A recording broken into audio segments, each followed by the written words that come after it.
مساء الفل والياسمين يا أحلى أصحاب. هبدأ معاكم النهاردة بأول حدوتة. لو شفتوا اللي طلع من الفانوس عمركم ما هتصدقوا. تخيل قطة صغيرة ماشية لوحديها تلاقي فانوس غريب وعجيب، ولما فتحته طلع منه جني، بس مش أي جني. قال لها لو حليت اللغز اللي أنا هقولهولك هديكي هدية عمرك ما هتلاقيها في الدنيا.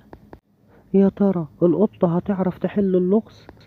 اسمعوا الحدوتة بالكامل في قناتكم قصص وحواديت شبينكوا قبل النوم، وخلي المفاجأة توصلك قبل أي حد. ما تنسوش الاشتراك في القناة وتفعيل زر الجرس ليصلكم كل جديد لأطفالكم الحلوين. أحلى حواديت قبل النوم، وما تنسوش اللايك والشير، وتكتبولي في التعليقات عاوزين تسمع حدوتة ايه. استنوا الحدوتة الساعة 12 بالليل، هستناكوا.